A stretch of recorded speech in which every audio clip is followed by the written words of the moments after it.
स्वप्न और सुसुप्ति, इन तीनों अवस्थाओं को पृथक रूप से जानने से तुरीयावस्था का भी ज्ञान हो जाता है। तुरीया है चौथी अवस्था। तुरीयावस्था का अर्थ है परम ज्ञान।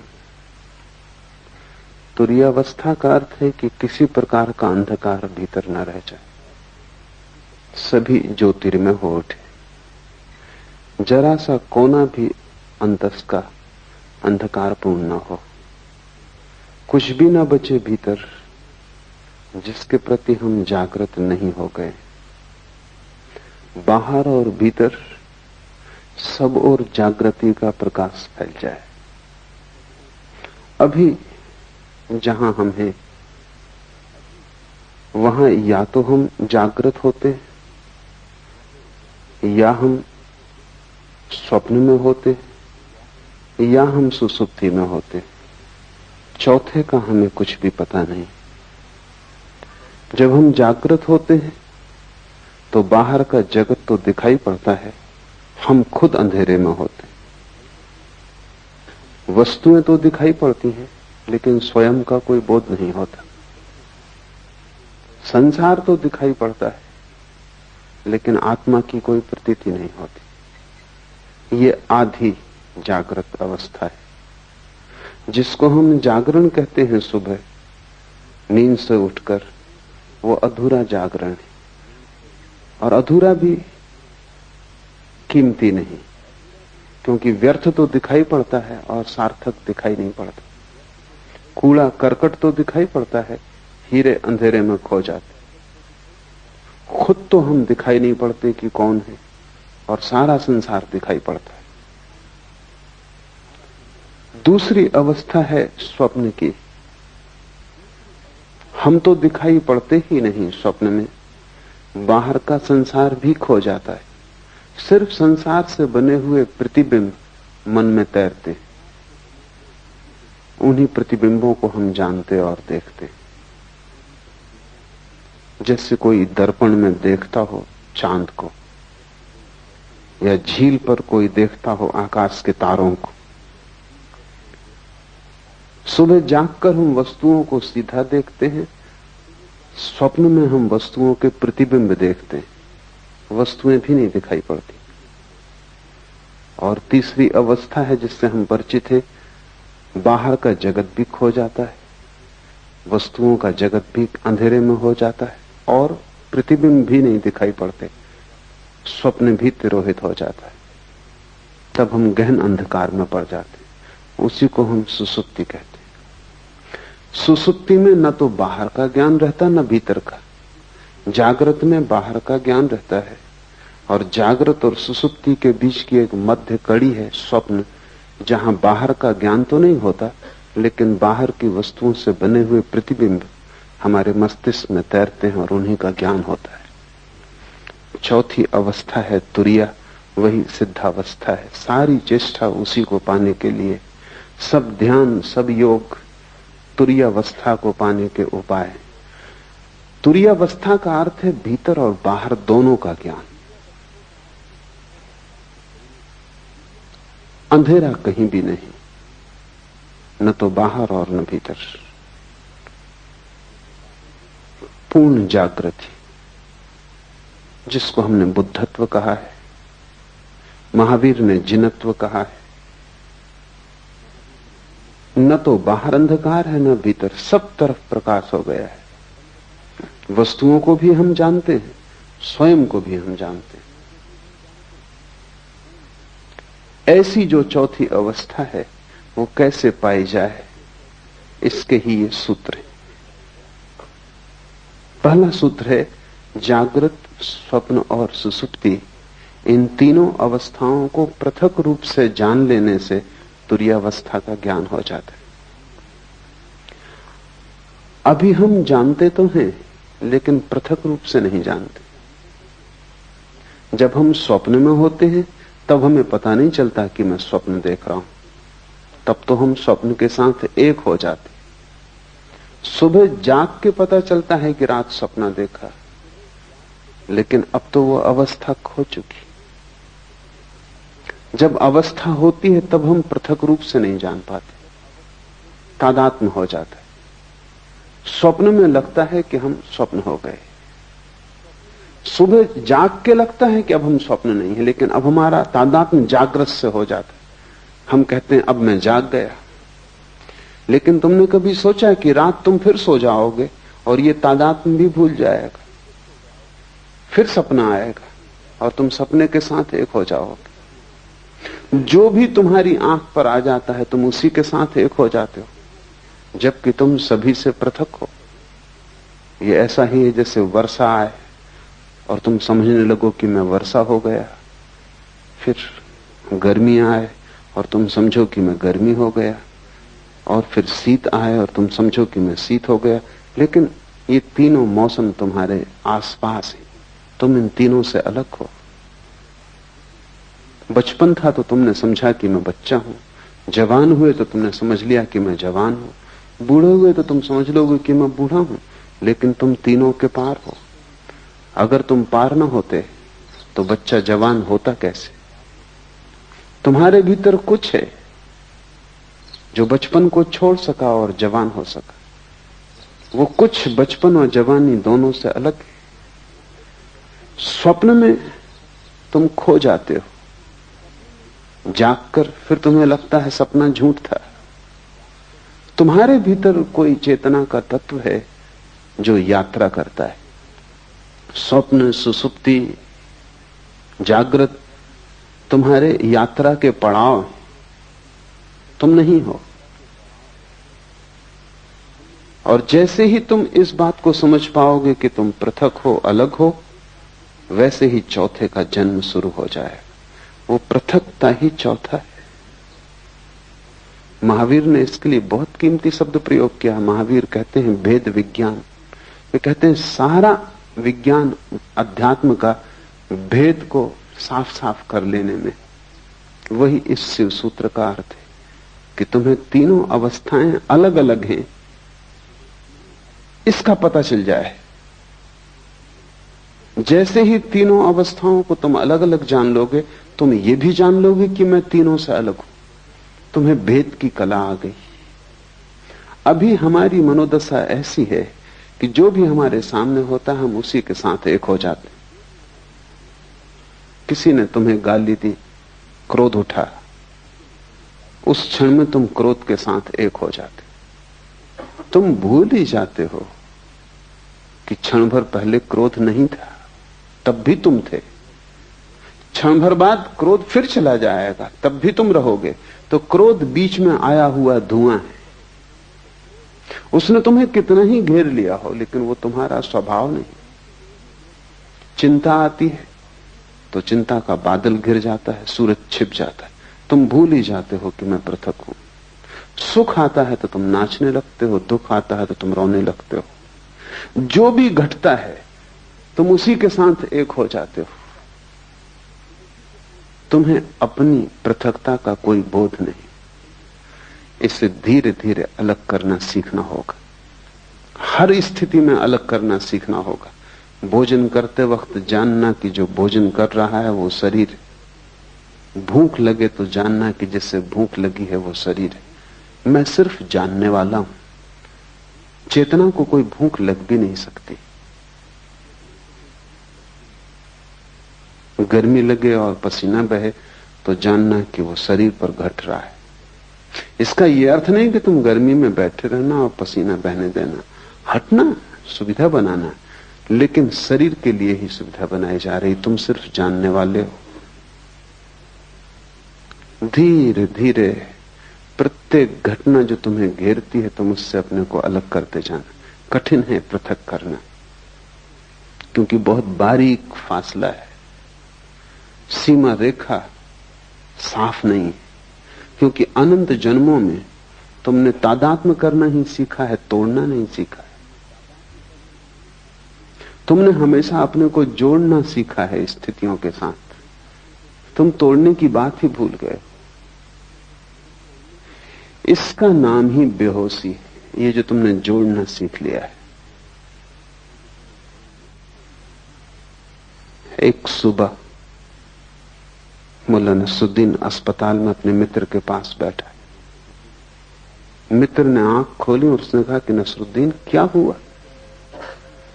मुझे कुछ याद भी नहीं आता। नसरुद्दीन ने कहा कि रात तुम जरा ज्यादा पी गए और फिर तुम खिड़की पे चढ़ गए और तुमने कहा कि मैं उड़ सकता हूं और तुम उड़ गए। 3 मंजिल मकान पर थे। घटना जाहिर है, सब हड्डियां पसलियां टूट गई। मित्र ने उठने की कोशिश की और कहा कि नसरुद्दीन, और तुम वहां थे और तुमने ये होने दिया, और तुम किस तरह के मित्र हो? नसरुद्दीन ने कहा ये बात मत उठाओ, उस समय तो मुझे भी लग रहा था कि तुम ये कर सकते हो।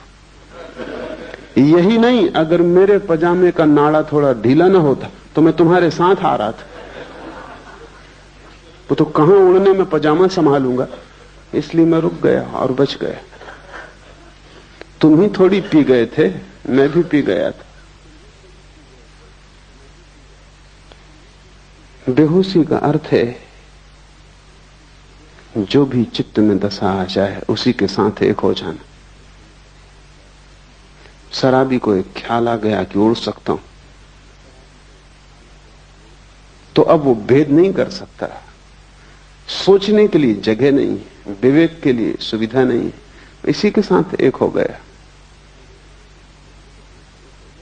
तुम्हारा जीवन इसी शराबी जैसा है। माना कि तुम खिड़कियों से नहीं उड़ते और माना कि तुम अस्पताल में नहीं पाए जाते और हड्डियां नहीं तोड़ लेते, लेकिन बहुत गौर से देखोगे तो तुम अस्पताल में ही हो, तुम्हारी सब हड्डियां टूट गई, क्योंकि तुम्हारा पूरा जीवन एक रोग है और उस रोग में सिवाय दुख और पीड़ा के कुछ हाथ आता नहीं। सब जगह तुम गिरे हो, सब जगह तुमने अपने को तोड़ा है, और सारे तोड़ने के पीछे एक ही मूर्छा का सूत्र है कि जो भी घटता है तुम उससे फासला नहीं कर पाते। थोड़े दूर हटो, एक एक कदम लंबी यात्रा है, क्योंकि हजारों लाखों जन्मों में जिसको बनाया है उसको मिटाना भी आसान नहीं होगा, पर टूटना हो जाता है, क्योंकि वही सत्य है। तुमने जो भी बना लिया है वो असत्य है। इसलिए हिंदू इसे माया कहते हैं। माया का अर्थ है कि तुम जिस संसार में रहते हो वो झूठ है। इसका यह अर्थ नहीं कि बाहर जो वृक्ष है वो झूठ है और पर्वत जो है वो झूठ है और आकाश में चांद तारे हैं वो झूठ है, नहीं। इसका केवल इतना ही अर्थ है कि तुम्हारा जो तादात्म्य है वो झूठ है और उसी तादात्म्य से तुम जीते हो, वही तुम्हारा संसार है। कैसे तादात्म्य टूटे? तो पहले तो जागने से शुरू करो, क्योंकि वही थोड़ी सी किरण जागरण की है। स्वप्न से तो तुम कैसे शुरू करोगे? मुश्किल होगा। और सुसुप्ति का तो तुम्हें कोई पता नहीं, वहां तो सब होश खो जाता है। जागृत से शुरू करो। साधना शुरू होती है जागृत से, वो पहला कदम। फिर दूसरा कदम है स्वप्न और तीसरा कदम है सुसुप्ति। और जिस दिन तुम तीनों कदम पूरे कर लेते हो, चौथा कदम उठ जाता है। वो चौथा कदम है तुरीयावस्था, वो सिद्धावस्था है। जागृत से शुरू करो, क्योंकि वही रास्ता है, इसलिए उसको जागृत कहा है। वो जागृत है भी नहीं, क्योंकि कैसी जागृति जब तुम वस्तुओं में खोए हुए हो और अपने प्रति तुम्हें कोई भी होश नहीं। इसको क्या जागरण कहना? नाम मात्र को जागरण है, लेकिन इसको जागृत कहा है। ठीक जागृत तो हमने बुद्ध पुरुषों को कहा है, लेकिन ये जागरण है इस अर्थ में कि इसमें थोड़ी सी संभावना जागने की है। तो पहले तुम जागरण से शुरू करो। भूख लगे, भोजन देना, लेकिन इस स्मरण को साधे रखना कि भूख शरीर को लगती है, मुझे नहीं। पैर में चोट लगे तो मलहम पट्टी करना, अस्पताल जाना, दवा लेना, लेकिन भीतर एक जागरण को साधे रखना कि चोट शरीर को लगी है, मुझे नहीं। इतने स्मरण को रखने से ही तुम पाओगे कि 99% पीड़ा तिरोहित हो गई। 99% पीड़ा इतना होश रखने से ही तिरोहित हो जाती कि जो चोट लगी है वो मुझे नहीं। इतना बोध भी तत्क्षण तुम्हारे दुख को विसर्जित कर देता है। 1% बची रहेगी क्योंकि ये बोध पूरा नहीं है। जिस दिन बोध पूरा हो जाएगा उस दिन समग्र दुख विसर्जित हो जाता है। बुद्ध ने कहा है जागृत पुरुष का दुख निरोध हो जाता है। तुम उसे दुख नहीं दे सकते, तुम उसके हाथ पैर काट सकते हो, तुम उसकी हत्या कर सकते हो, तुम उसे आग में जला सकते हो, लेकिन दुख नहीं दे सकते। क्योंकि प्रतिपल जो भी घट रहा है वो उससे अलग है। तो जागने से शुरू करो। रास्ते पे चलना जरूर, लेकिन ध्यान रखना कि तुम नहीं चल रहे हो, शरीर ही चल रहा है। तुम कभी चले भी नहीं। तुम चलोगे कैसे? आत्मा का कोई पैर है कि वो चल सके? आत्मा का कोई पेट है कि उसे भूख लग सके? आत्मा की कोई भी वासना नहीं है, सभी वासना शरीर की। आत्मा निर्वासना है, इसलिए न चलती है न चल सकती है। तुम्हारा शरीर ही चल रहा है। इसे जब तक होश रहे संभालने की कोशिश करो। धीरे धीरे धीरे एक बड़ा अनूठा आह्लादकारी अनुभव होगा कि रास्ते पे तुम चलते हुए अचानक किसी दिन पाओगे कि तुम्हारे भीतर 2 हिस्से हो गए। एक चल रहा है और एक नहीं चल रहा है। एक भोजन कर रहा है और एक नहीं भोजन कर रहा है। उपनिषद कहते हैं एक ही वृक्ष पर बैठे हैं 2 पक्षी। ऊपर का पक्षी शांत है, न हिलता न डुलता, न रोता न हंसता, न आता न जाता, बस बैठा है शांत। नीचे का पक्षी बड़ा बेचैन है, इस डाल से उस डाल पर उछलता है, इस फल को पकड़ता है, उसको पकड़ता है, बड़े सपने देखता है, बड़ी दौड़ धूप करता है। वो दोनों पक्षी तुम्हारे भीतर है। वो जो वृक्ष है वो तुम हो। एक तुम्हारे भीतर पक्षी है जो कभी हिला डुला नहीं, जो बस बैठा देख रहा है। उस पक्षी को हमने साक्षी कहा है। जीसस ने कहा है एक ही बिस्तर पर तुम सोते हो, उसमें एक मरा हुआ है और एक सदा जीवित, और एक सदा से मरा हुआ है और एक सदा जीवित रहेगा। वो बिस्तर तुम ही हो। जब रात तुम बिस्तर पे सोते हो तो एक उसमें मुर्दा है और एक उसमें शाश्वत चैतन्य है। पर फर्क करना, फासला करना, कठिन श्रम, उद्यम की जरूरत है। तो पहले तो तुम दिन से कोशिश करो। सुबह जब उठते हो, जब पहली किरण आती है होश की, तभी से तुम साधने की कोशिश करो। हजारों प्रयास करोगे तब कहीं एक प्रयास सफल होगा। पर एक भी सफल हो जाए तो तुम पाओगे कि हजारों साल भी मेहनत करनी महंगी नहीं थी। क्योंकि एक क्षण को भी तुम्हें यह पता चल जाए कि जो चल रहा है वो तुम नहीं, जो रुका है वो तुम हो, जो वासना से भरा है वो तुम नहीं, जो सदा निर्वासना है वो तुम हो, जो मरण धर्म है वो तुम नहीं, जो अमृत का स्रोत है वो तुम हो। एक क्षण को भी इसका पता चल जाए तो एक क्षण को भी तुम महावीर या बुद्ध हो जाओ या शिवत्व को उपलब्ध हो जाओ तो तुमने महासंपदा का द्वार खोल लिया। फिर यात्रा सरल है। स्वाद के बाद यात्रा बड़ी सरल है। स्वाद के पहले ही सारी कठिनाई है। दिन से शुरू करो, और अगर तुमने दिन से शुरू किया तो तुम धीरे धीरे सफल हो जाओगे, स्वप्न में भी। गुरुजीएफ इस सदी का एक बहुत बड़ा गुरु, महागुरु, वो अपने साधकों को पहले तो दिन में होश रखना सिखाता था, फिर स्वप्न में होश रखना सिखाता था। तो उसकी प्रक्रिया थी कि जब तुम सोने लगो तब एक ही बात स्मरण रखो कि ये स्वप्न है। अभी स्वप्न शुरू नहीं हुआ, तुम अभी जागे हो। तभी से तुम ये सूत्र अपने भीतर दोहराने लगो कि जो मैं देख रहा हूं ये स्वप्न है। कमरे को चारों तरफ देखो और ये भाव मन में गहरा करो कि जो मैं देख रहा हूं ये स्वप्न है। बिस्तर को छुओ और ये भाव गहरा करो कि जो मैं छू रहा हूं ये स्वप्न है। अपने हाथ को ही अपने हाथ से स्पर्श करो और अनुभव करो कि जो मैं छू रहा हूं ये स्वप्न है। ऐसे भाव को करते करते तुम सो जाओ। ये भाव की सतत धारा तुम्हारे भीतर बनी रहेगी।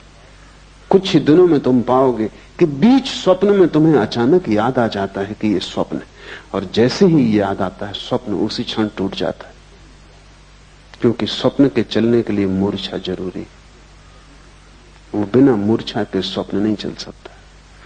बीच स्वप्न में तुम्हें याद आ जाएगा ये स्वप्न है, और स्वप्न टूट जाएगा, और तुम इतने आनंद से भर जाओगे, उस आनंद को तुमने कभी जाना भी नहीं। नींद टूट जाएगी, स्वप्न बिखर जाएगा, और एक गहरा प्रकाश तुम्हें घेर लेगा। ज्ञानी पुरुष के स्वप्न तिरोहित हो जाते, क्योंकि नींद में भी वो स्मरण रख पाता है कि ये स्वप्न है। भारत ने इसके बड़े अनूठे प्रयोग किए। शंकर वेदांत में सारे जगत को माया की जो धारणा है वो इसी का एक प्रयोग है।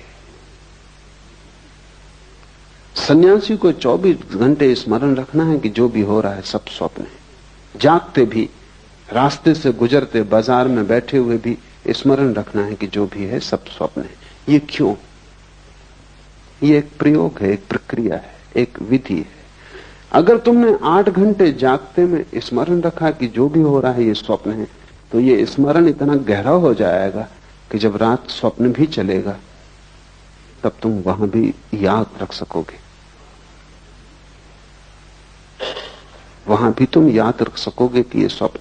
अभी तुम याद नहीं रख पाते। अगर ठीक से समझो तो अभी भी तुम उल्टे अर्थों में यही कर रहे हो। 24 घंटे जब तुम जागते हो तब तुम समझते हो जो भी देख रहा हूं ये सत्य है। इसी प्रतीति के कारण रात सपने को देख के भी तुम समझते हो कि जो मैं देख रहा हूं वो सत्य है, क्योंकि ये प्रतीति गहरी हो जाती। सपने से झूठा और क्या होगा। और तुमने कितनी बार रोज सुबह उठ के नहीं पाया कि सपना झूठा है, व्यर्थ है, लेकिन फिर दोबारा तुम सोते हो और फिर वही भूल होती। क्यों ये भूल बार बार होती? इस भूल के पीछे कोई बहुत गहरा कारण होना चाहिए। वो कारण ये है कि तुम जो भी देखते हो जागृत में उसको तुम समझते हो ये सत्य। जब सब कुछ देखा हुआ तुम सत्य मानते हो तो रात तुम सपने को देखते हो, उसको तुम असत्य कैसे मानोगे? उसको भी तुम सत्य मान लेते हो। इससे उल्टा प्रयोग माया का है। तुम जो भी देखते हो उसे दिन भर स्मरण रखते हो कि यह असत्य, बार बार भूलते हो, फिर याद को संभालते हो, फिर स्मरण लाते हो कि यह असत्य है। ये सब जो मैं देख रहा हूं चारों तरफ एक बड़ा नाटक है, और मैं दर्शक से ज्यादा नहीं। मैं भोगता नहीं हूं, करता नहीं हूं, सिर्फ साक्षी हूं।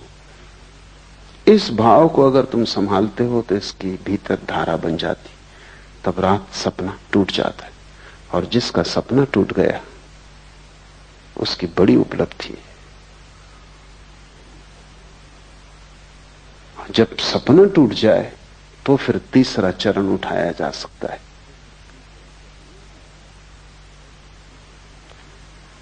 जब सपना टूट जाए तो फिर सुसुप्ति में होश रखने का चरण उठाया जा सकता है। लेकिन तुम्हें अभी बहुत कठिनाई होगी। सीधा उस प्रयोग को करना संभव नहीं, एक एक कदम उठाना पड़े। जब सपना टूट जाता है तब दृश्य कोई भी नहीं रह जाता। दिन में आंख खोल के तुम चलते हो, तुम कितना ही मानो कि जो देख रहे हो वो माया है, तो भी दृश्य तो बचेगा। तुम कितना ही, शंकर भी कितना ही कहते हो कि माया है, तो भी दीवाल से तो निकलेंगे नहीं, निकलेंगे तो दरवाजे से ही। कितना ही कहते हो सब माया है, कंकड़ पत्थर तो नहीं खाएंगे, खाएंगे तो भोजन ही। कितना ही कहते हो माया है, फिर भी तुम होगे तभी बोलेंगे, तुम नहीं होगे तो नहीं बोलेंगे।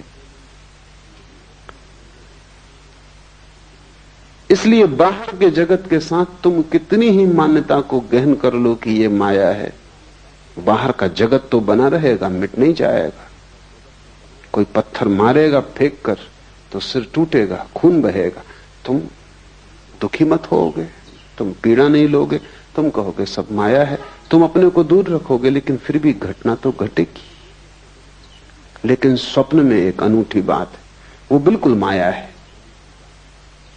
इसलिए वहां एक अनूठा प्रयोग हो जाता है। जैसे ही तुम समझते हो कि सपना माया है, सपना खो जाता है, दृश्य विलीन हो जाता है। और जब दृश्य विलीन हो जाता है तभी दृष्टा के प्रति आंख जा सकती है। जब तक दृश्य मौजूद रहता है तब तक तुम बाहर ही देखते हो, क्योंकि दृश्य आकर्षित करता रहता है। जब दृश्य खो जाता है, पर्दा खाली हो जाता, पर्दा भी नहीं रह जाता, तब तुम अकेले छूटते हो। इसलिए ध्यानी आंख बंद करके ध्यान करता है, क्योंकि इस संसार को माया कहना एक विधि है। ये संसार वास्तविक है, ये तुम्हारे सोचने पर निर्भर नहीं। अगर ये स्वप्न भी है तो ब्रह्म का है, ये तुम्हारा स्वप्न नहीं है। लेकिन तुम्हारे निजी सपने हैं, वे रात में घटते हैं। इसलिए बड़ी क्रांतिकारी घटना तो तब घटती है जब तुम निजी स्वप्न को तोड़ देते हो। आकाश खाली हो जाता है, वहां देखने को कुछ नहीं बचता। नाटक समाप्त हुआ, घर जाने का वक्त आ गया। अब तुम करोगे भी क्या बैठे बैठे?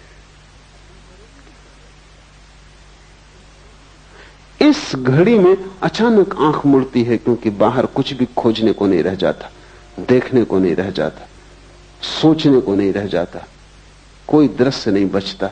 तो जो ऊर्जा दृश्य की तरफ जाती थी वो स्वयं की तरफ मुड़ती। स्वयं की तरफ मुड़ती हुई ऊर्जा ही ध्यान है।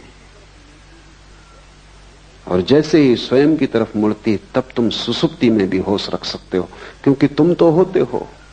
संसार नहीं होता सुसुप्ति में, स्वप्न नहीं होता सुसुप्ति में, क्योंकि तुम दोनों को देखने में अटके थे, इसलिए सुसुप्ति में बेहोशी रहती थी। अब तुम्हारी अटक टूट गई, अब दृश्य से तुम्हारा कोई संबंध न रहा। अब दृश्य के बिना भी तुम हो सकते हो। अब दिया जलता है, उसकी दिए को कोई फिक्र नहीं कि दिए के प्रकाश में कोई गुजरता है या नहीं गुजरता। अब तुम्हारा जीवन भीतर की तरफ मुड़ेगा, तब तुम सुसुप्ति में जाग जाओगे। स्वप्न के टूटने पर जो प्रयोग करने का है वो ये है कि जैसे ही स्वप्न टूट जाए, आंख मत खोलना, क्योंकि आंख खोली तो जगत बाहर मौजूद है, फिर दृश्य मिल जाएगा। जब स्वप्न टूट जाए तो आंख मत खोलना, गौर से देखे चले जाना शून्य को। स्वप्न खो गया, जहां स्वप्न था अब वहां स्वप्न नहीं। तुम गौर से उस शून्य को देखे चले जाना। उस शून्य को देखने में ही तुम पाओगे कि तुम्हारी चेतना भीतर की तरफ मुड़ने लगी, अंतर्मुखी हो गई। तब तुम सुसुप्ति में भी जागे रहोगे। यही कृष्ण ने गीता में कहा है कि जब सब सो जाते हैं तब भी योगी जागता है। जो सबके लिए निद्रा है वो योगी के लिए निद्रा नहीं, वो सुसुप्ति में भी जागा हुआ है। और जब तुम तीनों को पृथक पृथक देख लेते हो तब तुम चौथे हो गए, अपने आप चौथे हो गए। तुरी का अर्थ है चौथा, द फोर्थ। उस शब्द का और कोई अर्थ नहीं,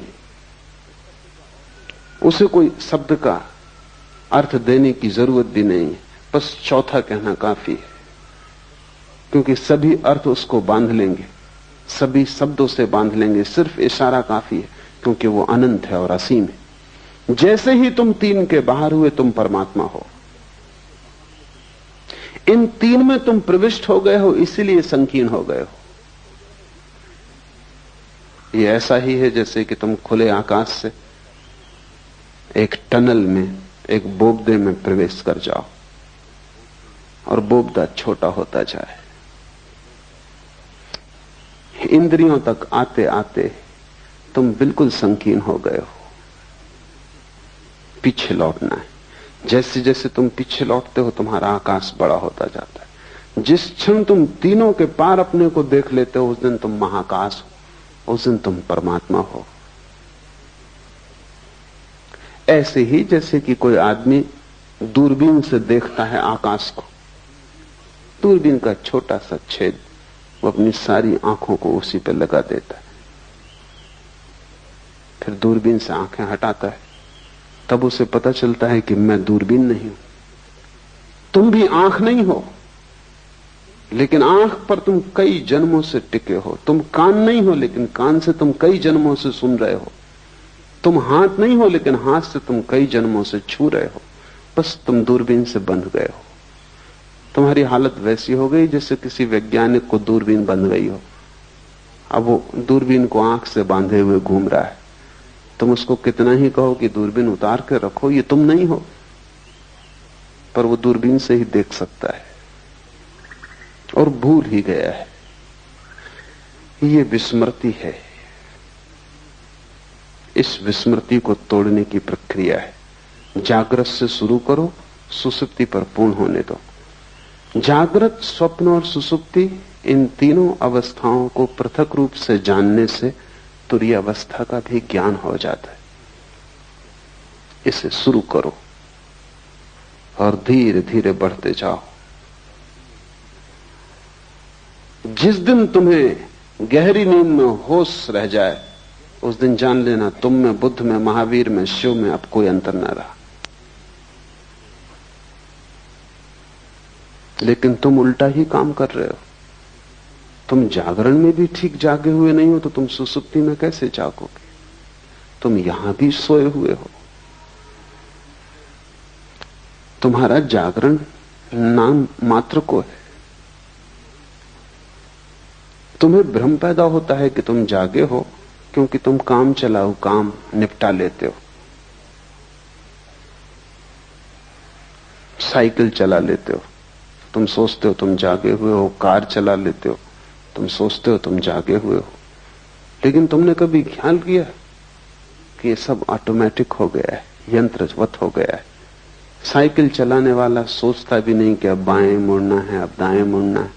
वो अपने मन में लगा रहता है। साइकिल बाएं मुड़ती, दाएं मुड़ती, वो अपने घर पहुंच जाता है। सोचना या होशपूर्वक चलने की कोई जरूरत नहीं।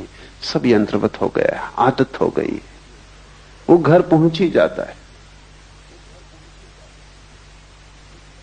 कार चलाने वाला चलाता जाता है, कोई जरूरत नहीं है उसको कि वो जागे।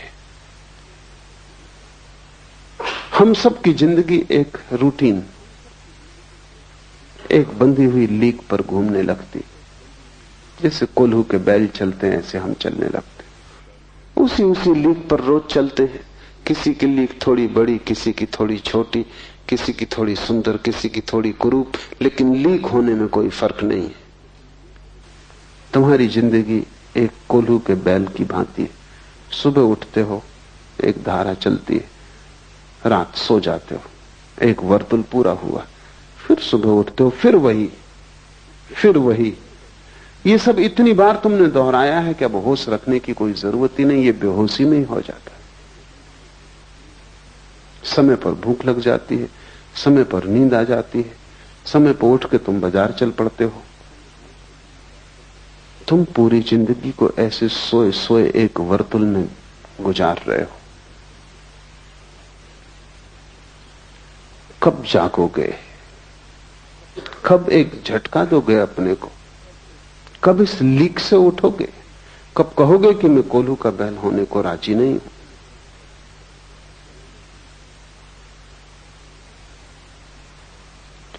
जिस दिन तुम्हें झटका देने का ख्याल आ जाएगा, उसी दिन से परमात्मा की यात्रा शुरू हो जाती। मंदिर जाने से तुम धार्मिक नहीं होते, क्योंकि वो भी तुम्हारी कोल्हू की लीक का हिस्सा है। तुम वहां भी चले जाते हो, क्योंकि तुम सदा जाते रहे हो, क्योंकि तुम्हारे माँ बाप जाते रहे, उनके माँ बाप जाते रहे इसी मंदिर में, इसी शास्त्र को तुम पढ़ते रहे हो, तो तुम पढ़ते चले जाते हो। लेकिन ये कोल्हू की लीक है। क्या तुम कभी होशपूर्वक मंदिर गए? होशपूर्वक अगर तुम जा सको तो मंदिर जाने की जरूरत न रह जाएगी। जहां होश हो जाएगा तुम वहीं पाओगे मंदिर। होश मंदिर है। लेकिन ईसाई चला जा रहा है चर्च की तरफ, सिख चला जा रहा है गुरुद्वारा की तरफ, हिंदू चला जा रहा है मंदिर की तरफ, बंधे हुए अपनी अपनी लीक पर। तुम्हारी ये सोई सोई अवस्था तुम्हारे अतिरिक्त कोई भी नहीं तोड़ सकता। तो पहली बात जान लेनी जरूरी है कि तुम्हारा जागृत भी सोया हुआ है और योगी का सुसुप्ति भी जागी हुई होती है। तुम बिल्कुल उल्टे योगी हो। और जिस दिन तुम इससे विपरीत हो जाओगे, उसी दिन जीवन का सार सूत्र तुम्हारे हाथ आ जाएगा। तीनों को अलग अलग जान लो तो जानने वाला तीनों से अलग हो जाता है। तुम मात्र ज्ञान हो, इसके अतिरिक्त कुछ भी नहीं।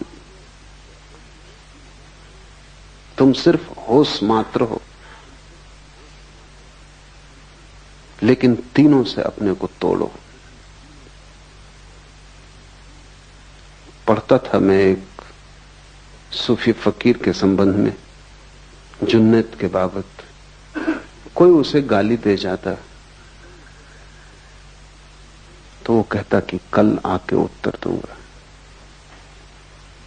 कल जाके कहता कि अब उत्तर की कोई जरूरत नहीं। तो आदमी पूछता कि कल मैंने गाली दी, कल तुमने क्यों उत्तर न दिया? कि तुम अनूठे आदमी हो, गाली किसी को दो तो वो उसी वक्त उत्तर देता, क्षण भर नहीं रुकता। जुन्नद ने कहा कि मेरे गुरु ने कहा है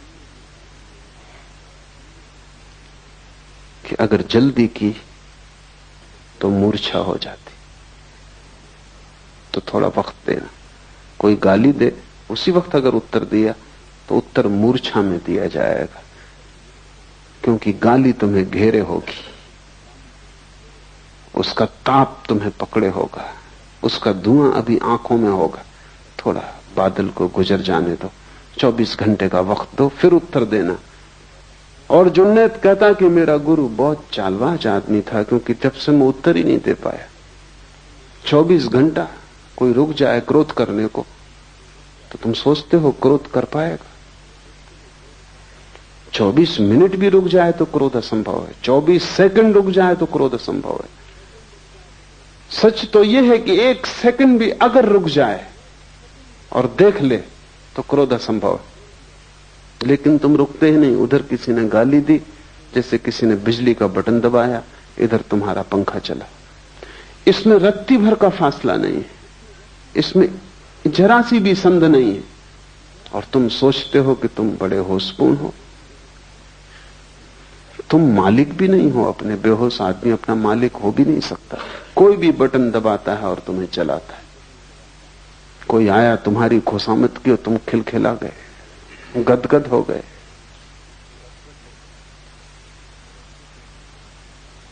किसी ने तुम्हारा अपमान किया और तुम आंसुओं से भर गए। तुम मालिक हो अपने, या हर कोई तुम्हें चलाता है? और जो तुम्हें चला रहे हैं वो भी अपने मालिक नहीं, तुम गुलामों के गुलाम हो। और बड़ा मजा है कि सब एक दूसरे को चलाने में कुशल है और उनमें से एक भी होश में नहीं। इससे बड़ा और कोई अपमान नहीं हो सकता आत्मा का कि हर कोई तुम्हें चलाता है। मुल्ला नसरुद्दीन एक दफ्तर में काम करता था। सभी नाराज थे उसके काम से, क्योंकि काम तो कुछ था ही नहीं। या तो वो सोया रहता या झपकी खाता रहता। आखिर दफ्तर के लोग परेशान इतने हो गए कि धीरे धीरे लोगों ने उसको कहना भी शुरू कर दिया। मालिक ने भी कहा, डांटा डपटा भी, लेकिन उसमें कुछ फर्क ना हुआ। इतना अपमान और इस उपद्रव के कारण उसने इस्तीफा दिया। बदलना तो मुश्किल था, इस्तीफा देना आसान था। बहुत से लोग जो संसार से भागते हैं सन्यास की तरफ, वो इस्तीफा दे रहे हैं। बदलना तो मुश्किल है, इस्तीफा देना सदा आसान। उसने इस्तीफा दिया। सारा दफ्तर प्रसन्न हुआ इस्तीफे से। लोग इतने प्रसन्न हो गए कि मालिक ने कहा कि अब वो जब अपनी तरफ से जा रहा है तो विदाई समारोह करना उचित है। और हम इतने परेशान थे इससे, और ये छोड़ रहा है और छुड़ाने का कोई उपाय नहीं था, एक बोझ हो गया था। इसलिए ठीक से, और सच में ही खुश थे वो, इसलिए विदाई समारोह काफी अच्छी तरह आयोजित किया। मिठाई, खाना पीना सब इकट्ठे हुए। नसरुद्दीन बड़ा हैरान हुआ, और सभी ने दो दो शब्द उसकी प्रशंसा में भी कहे, क्योंकि विदाई के वक्त नसरुद्दीन खड़ा हुआ गदगद, आंख से आंसू झर रहे हैं। उसने कहा, मैं अपना इस्तीफा वापस ले, मुझे पता ही नहीं था कि तुम सब इतना प्रेम मेरे लिए करते। अब इस जीवन में यहां से जाने का कोई कारण नहीं।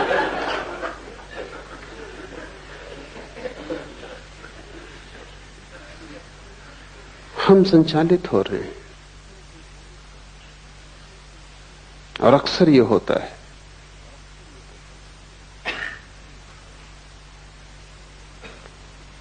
कि चारों तरफ पूरा संसार एक एक व्यक्ति को चला रहा है, और मौसम चारों तरफ बदलता रहता है, हजारों तरह के लोग हैं। इसलिए तुम्हारे भीतर एक गहरा विभ्रम और एक कंफ्यूजन होगा ही, क्योंकि तुम एक से चालित नहीं हो। एक से चालित तो वही है जो भीतर जागा हुआ है। उसकी जिंदगी में एक स्पष्टता होगी, निरभ्रता होगी, उसके जीवन में एक सफाई होगी, एक निर्णय होगा, उसके जीवन में एक दिशा होगी। तुम्हारे जीवन में कोई दिशा नहीं हो सकती। तुम तो ऐसे जैसे कोई आदमी भीड़ में धक्के में चलता है, वो चल भी नहीं रहा, लेकिन भीड़ इतना धक्का दे रही है कि खड़ा भी नहीं रह सकता। कोई बाएं धक्का देता है तो वो बाएं चला जाता है, कोई दाएं धक्का देता है तो वो दाएं चला जाता है। तुम्हारी पूरी जिंदगी भीड़ में चलती हुई है। तुम गौर से देखो, समझ में आ जाएगा। कोई कुछ कह रहा है, वो तुम करते हो, फिर कोई कुछ और कहता है, वो तुम करते हो, फिर तुम्हारे भीतर इतने विरोधाभास हो जाते।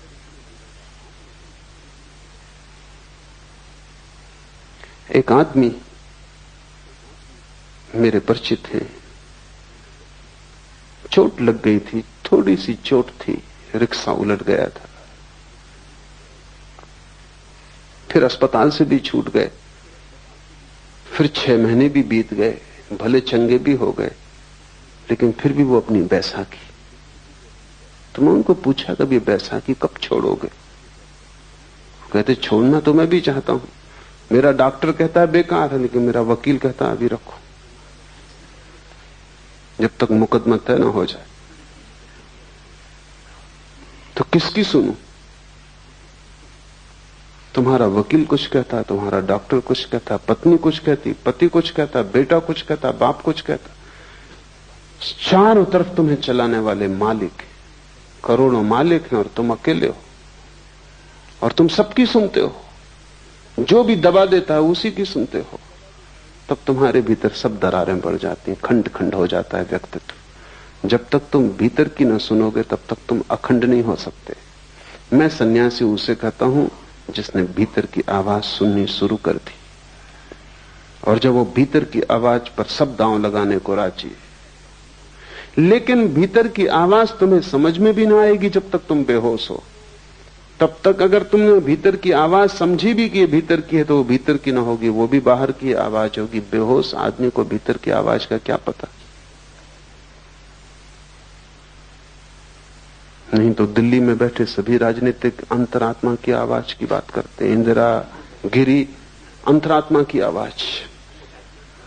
अंतरात्मा का पता कैसे सोए हुए आदमी को?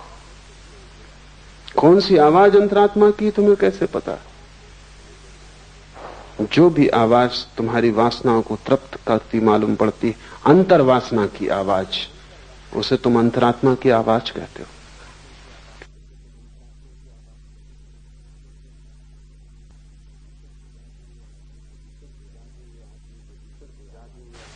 सिर्फ जागे हुए आदमी के भीतर कोई आवाज होती, और वो आवाज तुम्हें मिल जाए तो तुम्हारे जीवन में सब जो कलुष है, वो जो उपद्रव है, वो 1000 तरह के विक्षिप्त स्वर है कि तुम एक भीड़ हो गए हो, एक व्यक्ति नहीं।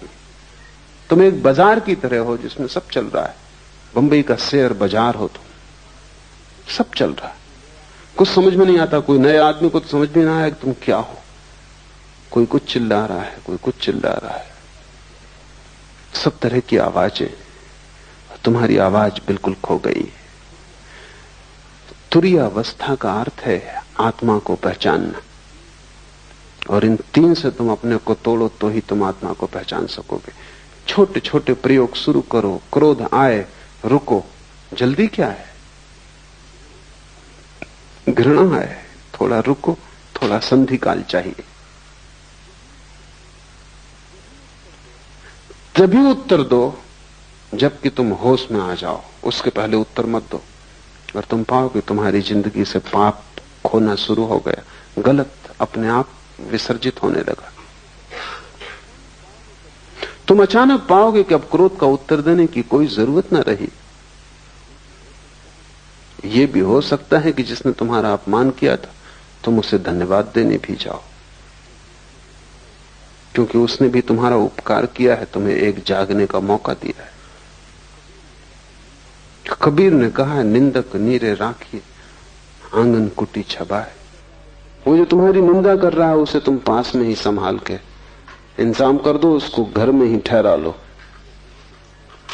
क्योंकि वो तुम्हें जागने का मौका देगा।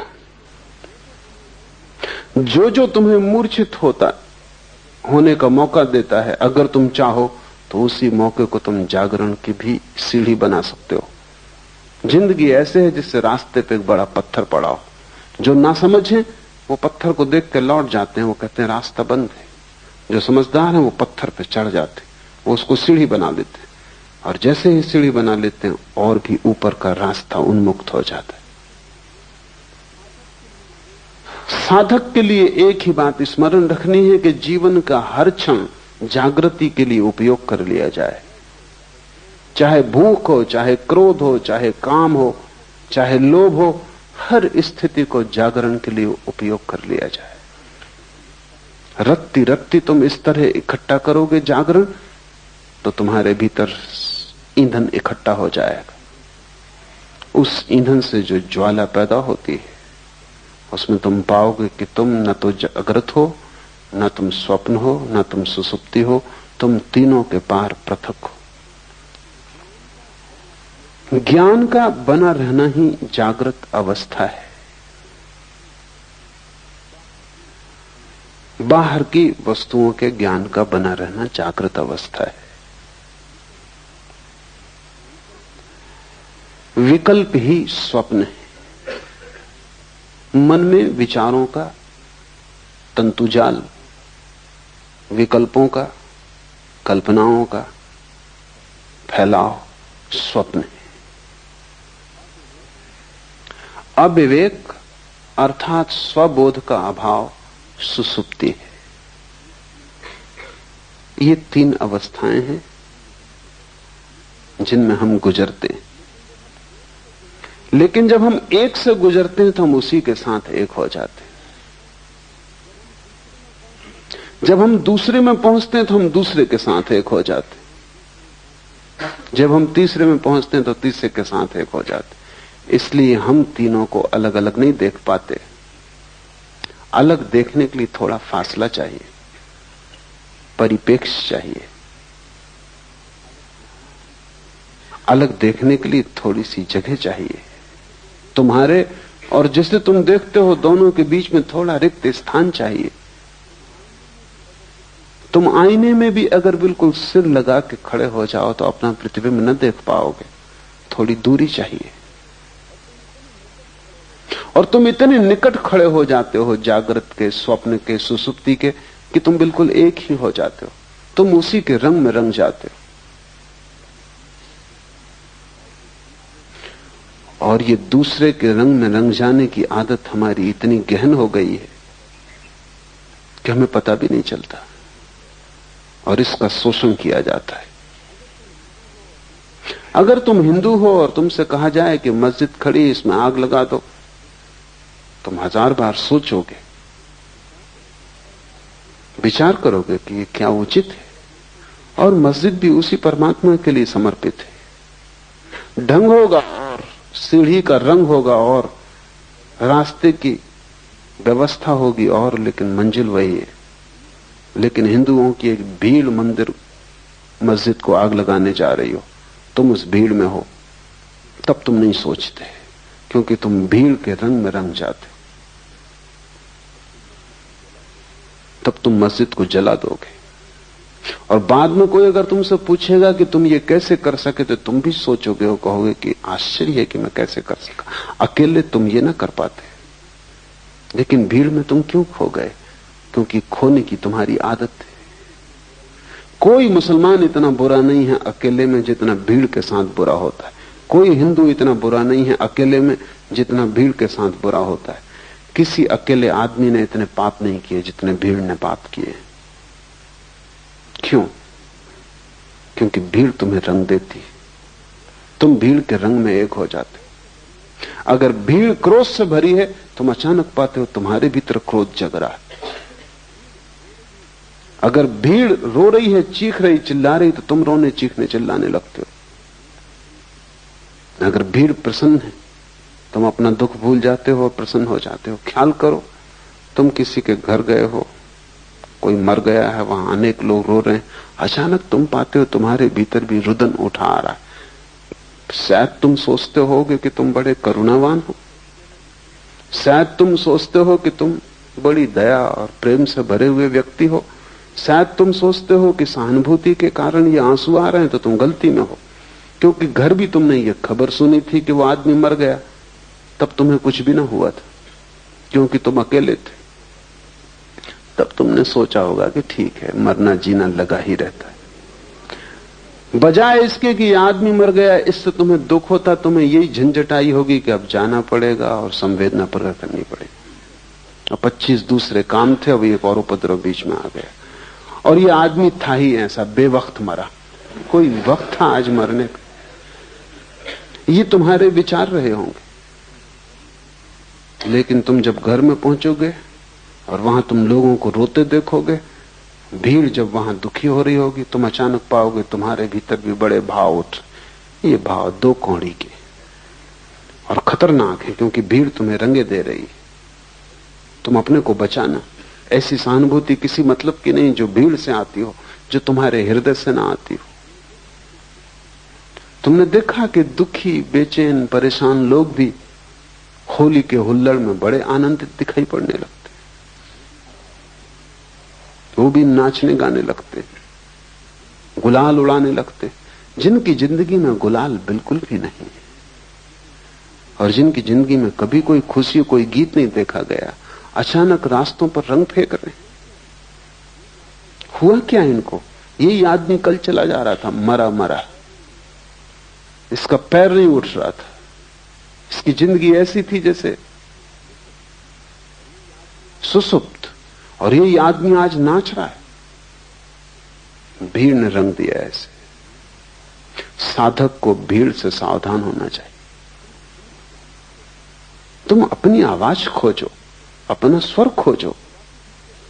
भीड़ तुम्हें सदा से धक्के दे रही है और तुम भीड़ के साथ, जो भीड़ तुम्हें बनाती है वही तुम हो जाते हो।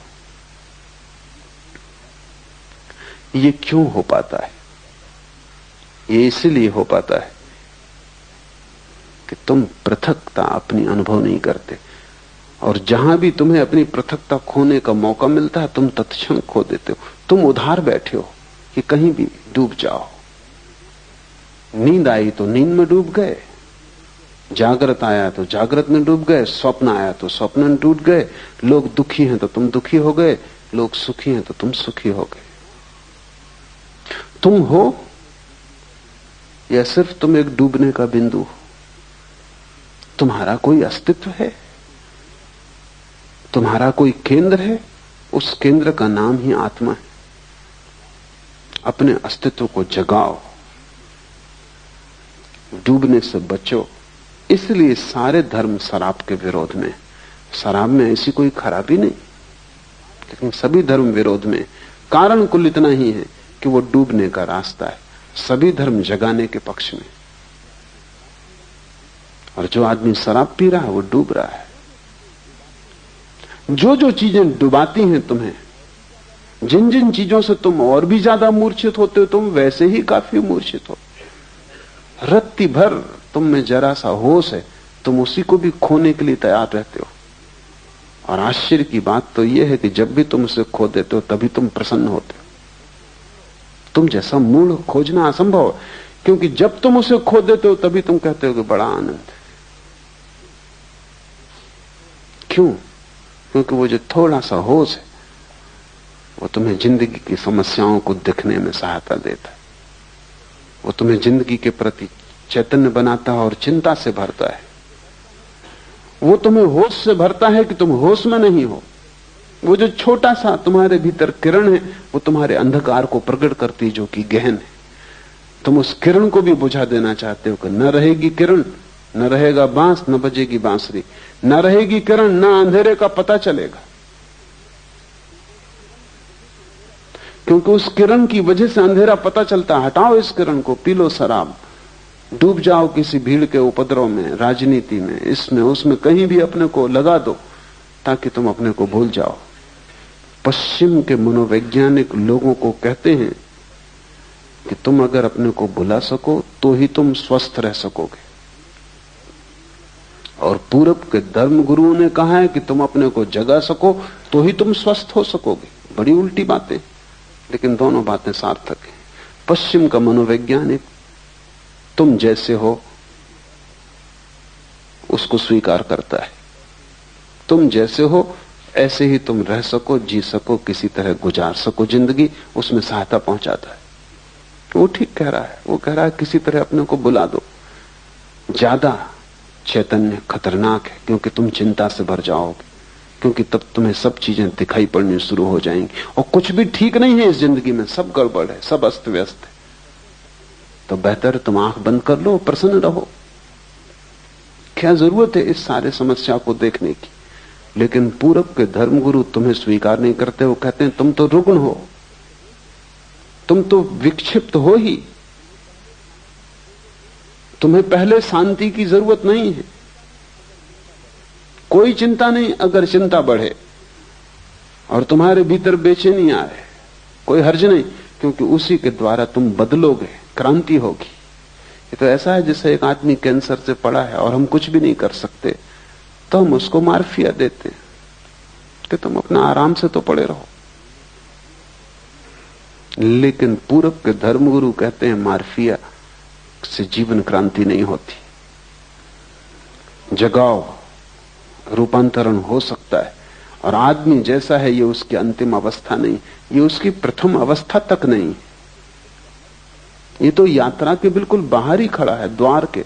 अभी इसने भीतर प्रवेश भी नहीं किया। महा आनंद की संभावना है। लेकिन तुम जैसे हो सोए, इससे महा आनंद नहीं होगा। सुख और आनंद का फर्क समझ लो। सुख उस अवस्था का नाम है जब तुम्हारे भीतर जो छोटी सी किरण जाग गई है वो भी सो जाती, तब तुम्हें कोई दुख पता नहीं चलता। आनंद उस अवस्था का नाम है जब तुम्हारे भीतर जो छोटी सी किरण है वो महासूरी हो जाती और अंधकार पूरा खो जाता है। सुख नकारात्मक, निगेटिव है, दुख का पता न चलना। तुम्हारे सिर में दर्द है, एस्प्रो की टिकिया सुख है, आनंद नहीं। क्योंकि एस्प्रो की टिकिया तुम्हें सिर्फ दर्द पता नहीं चलने देती, वो तुम्हें बेहोशी दे देती। तुम बीमार हो, तुम परेशान हो, जिंदगी चिंता से भरी है, तुम शराब पी लेते हो, फिर सब ठीक है। दुखी शराबी जाता है शराब घर की तरफ, लौटता है नाचता गाता। तुम्हारी जो छोटी सी प्रकाश की किरण है उसे खोकर तुम सुख खरीदते हो, उससे तुम्हें आनंद कभी भी ना मिलेगा। क्योंकि सुख सिर्फ दुख का भूल जाना है, विस्मरण है, और आनंद आत्मा का स्मरण है। वो भूल जाना नहीं है, वो पूरी स्मृति है। कबीर ने उसे सुरति कहा है, वो पूर्ण स्मरण है। ये सूत्र तुम्हें पूर्ण स्मरण की तरफ ले जाएंगे। तो ध्यान रखना, जो चीज बेहोश करती हो उससे बचना। और बेहोश करने के इतने सुगम उपाय हैं कि तुम्हें पता भी नहीं। तुम उनमें इतने ज्यादा ग्रस्त हो गए हो कि तुम्हें ख्याल भी नहीं। एक आदमी खाने के पीछे पागल है, वो खाता ही रहता है, तुम्हें ख्याल नहीं है कि वो खाने से शराब का उपयोग कर रहा है। ज्यादा भोजन निद्रा लाता है, ज्यादा भोजन सुसुप्ति देता है।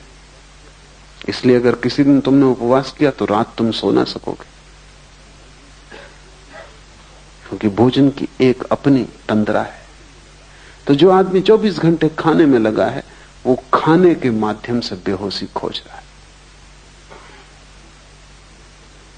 एक आदमी महत्वाकांक्षा की यात्रा में लगा है, वो कहता है कि जब तक करोड़ रुपए न हो तब तक मैं रुकने वाला नहीं। तब तक वो दीवाने की तरह लगा है, सुबह हो, रात हो, दिन हो, अंधेरा हो, उजेला हो, कुछ फिक्र नहीं। उसके मन में एक गणित चल रहा है, 1 करोड़। उस एक गणित के प्रति समर्पित है, उसे कोई चिंता नहीं घेरती, उसे कोई चिंता नहीं, बस उसको 1 करोड़। उसको चिंता उस दिन घेरेगी जब 1 करोड़ पाने में सफल हो जाए। तब अचानक वो पाएगा कि बेकार गए, अब क्या करना है। मैंने सुना है एक पागल खाने में 3 आदमी बंद थे एक ही कोठरी में, क्योंकि एक ही साथ पागल हुए थे, तीनों पुराने साथी थे, एक दूसरे को रंग दिया होगा।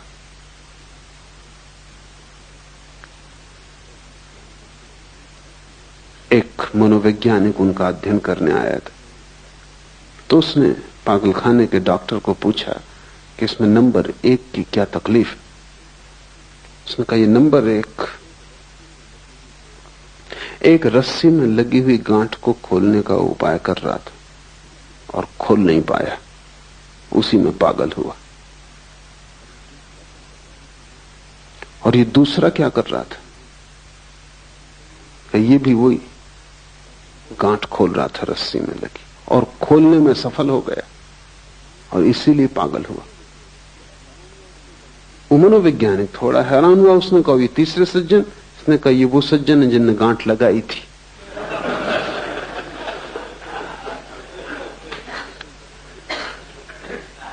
कोई गांठ लगा रहा है, कोई गांठ खोल रहा है, कोई सफल हो जाता है, कोई असफल हो जाता है, इससे कोई फर्क नहीं पड़ता, सब पागल हो जाते। लेकिन लोग गांठ लगाने खोलने में उलझे क्यों हैं? अपने से बचने के लिए। स्वयं से बचने की तरकीबें, नहीं तो स्वयं का सामना करना पड़ेगा। न कोई महत्वाकांक्षा है, न दिल्ली जाना है, न कोई राजनीति करनी है, न कोई चुनाव लड़ना है, न धन कमाने का कोई पागलपन है। फिर आप अपने से कैसे बचोगे? फिर कहीं ना कहीं खुद से मिलना हो जाएगा। वो भय कि कहीं खुद से मिलना ना हो जाए, उससे हाथ पैर कपते। तुम सुनते हो बहुत कि आत्मा को जानो, लेकिन अगर तुम खुद को समझोगे तो तुम आत्मा को जानने से बचने के सब उपाय करते हो। कहते हैं बुद्ध पुरुष कि आत्मा को जानने से महा आनंद की वर्षा होती, अमृत बरसता है। कबीर कहते हैं कि बादल गरजते हैं अमृत के और अमृत बरसता है। लेकिन ये घटना बहुत अंत में घटती, पहले तो बहुत दुख से गुजरना पड़ता है। क्योंकि तुमने जितने धोखे दिए हैं जिंदगी में, अनंत जन्मों में, उन सब धोखों को तोड़ना पड़ेगा। और हर धोखे के तोड़ने में दुख होता है, हर धोखे को तोड़ने में दुख होता है। क्योंकि धोखे ने एक मधुरता दी थी, एक नींद दी थी, एक बेहोशी दी थी। अब उसको तोड़ो, और बिना उनको तोड़े तुम पहुंच ना पाओगे उस जगह जहां आकाश अमृत के बादलों से भर जाता है और जहां आनंद की वर्षा होती। वो बीच का मार्ग ही तपश्चर्या है। जागने से शुरू करो तुम्हारे तप को, फिर स्वप्न में ले जाओ, फिर सुसुप्ति में ले जाओ। विकल्प स्वप्न है, चित्त का विकल्पों से भरे रहना स्वप्न की दशा है। तो ये मत सोचना कि तुम रात में ही सपना देखते हो, तुम दिन में भी देखते रहते हो।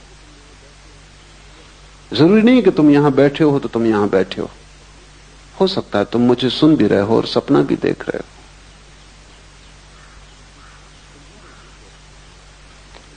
तुम्हारे भीतर 24 घंटे एक अंतर्धारा सपने की चलती रहती। जागने में भी भीतर तो एक सपना तुम्हें घेरे ही रहता है, कुछ ना कुछ चलता ही रहता है। कभी भी आंख बंद करो और तुम पाओगे कि भीतर कुछ चल रहा है।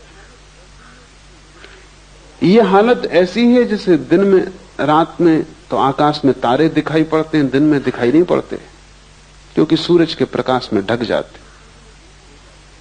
इससे तुम ये मत समझना कि खो जाते, वो अपनी जगह है, खोएंगे कहां, जाएंगे कहां।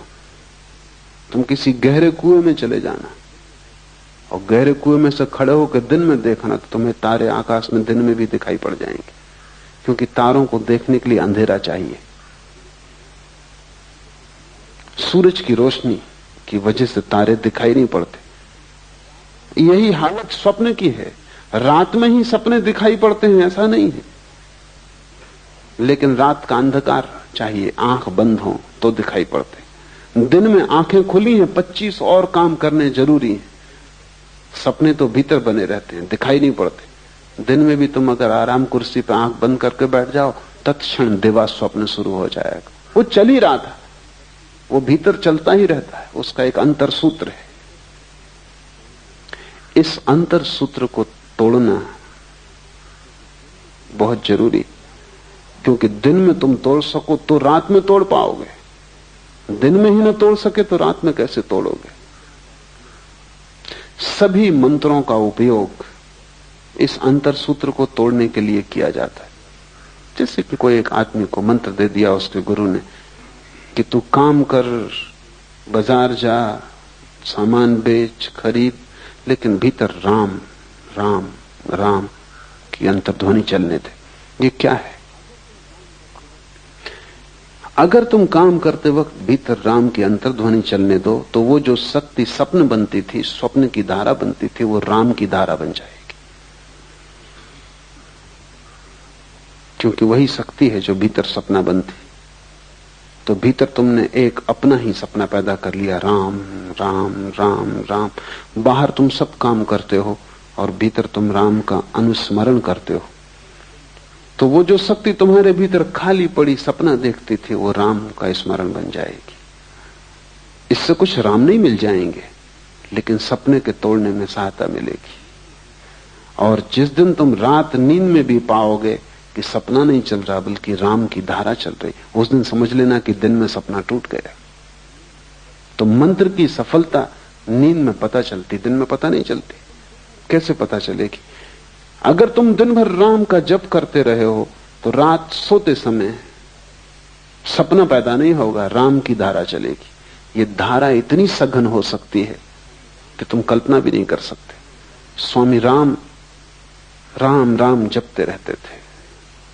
तो एक रात हिमालय में ठहरे वो अपने एक मित्र के पास, सरदार पूर्ण सिंह के पास, अकेली कोठरी में थे। दूर पहाड़ में बनी कोठी थी, वहां कोई पास था भी नहीं, मीलों तक। सरदार पूर्ण सिंह को कुछ नींद नहीं आई, कुछ मच्छर थे, कुछ गर्मी थी। तो वो बड़े हैरान हुए कि राम राम राम की आवाज चल रही कोठरी में। स्वामी राम तो सो गए। तो वो उठे, थोड़ा भय भी लगा कि यहां कोई तीसरा आदमी तो है नहीं और ये राम की आवाज। तो दिया लेके सब तरफ देखा है, बाहर कोई भी नहीं है। कमरे में फिर आए तो और हैरानी हुई कि बाहर आवाज कम सुनाई पड़ती, कमरे में ज्यादा सुनाई पड़ती। और जैसे राम की खाट के पास पहुंचे तो आवाज और ज्यादा सुनाई पड़ने लगी। तो उन्होंने दिए से राम को देखा कि कहीं वो जाग के राम का स्मरण तो नहीं कर रहे हैं। तो वो तो गहरी नींद में सो रहे हैं, गर्राटा आ रहा। तो वो बहुत हैरान हुए, करीब आके बैठ गए, कान लगा के सुनने लगे।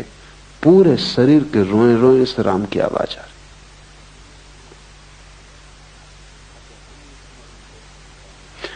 अगर अनुस्मरण बहुत गहरा हो जाए तो यह घटना घटती, क्योंकि सपने में बड़ी ऊर्जा नष्ट हो रही।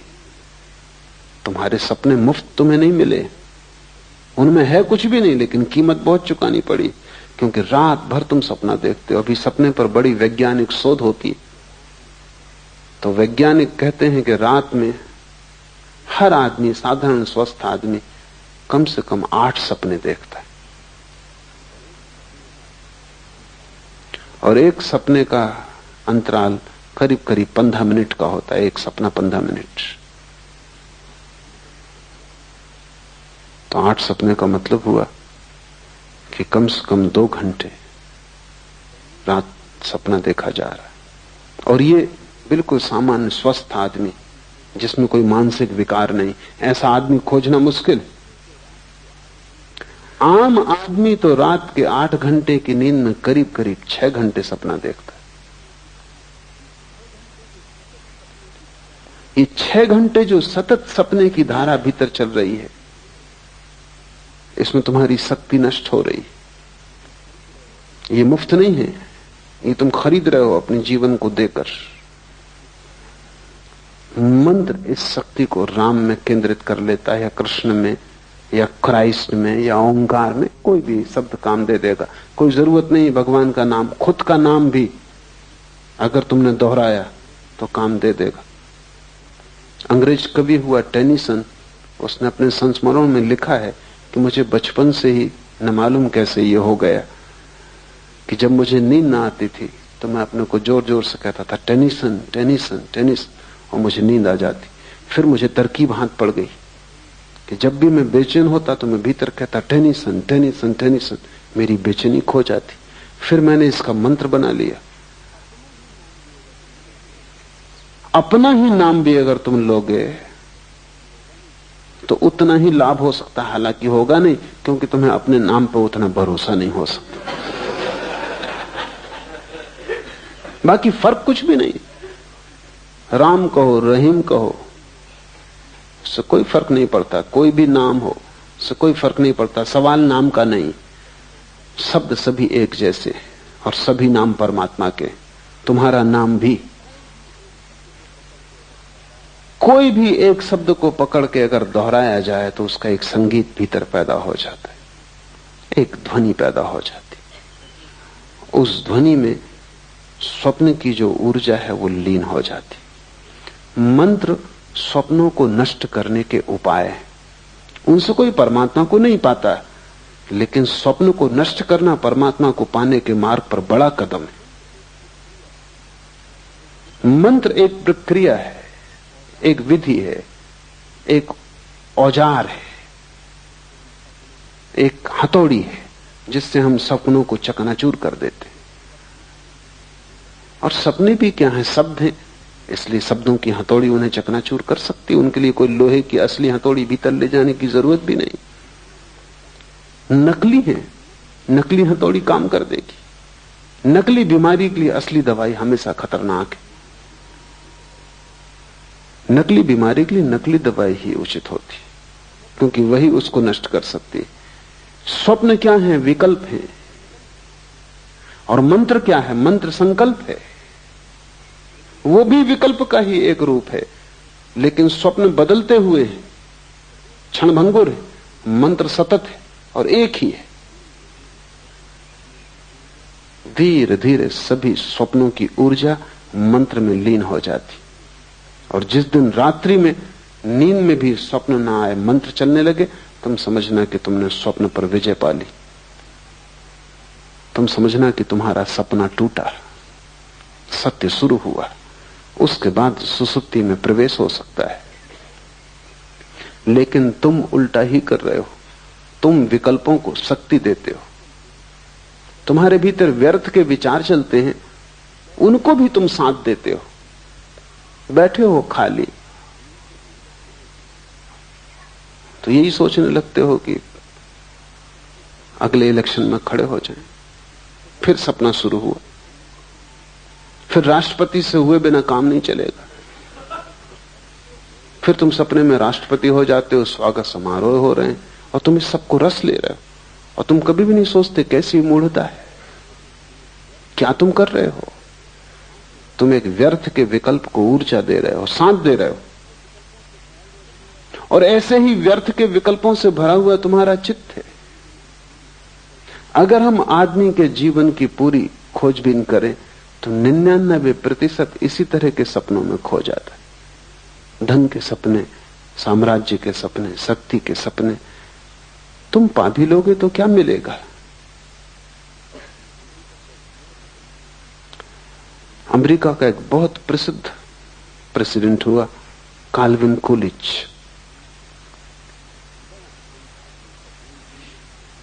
बड़ा शांत आदमी था, भूल से ही वो राष्ट्रपति हो गया, क्योंकि उतने शांत आदमी उतनी अशांत जगहों तक पहुंच नहीं सकते।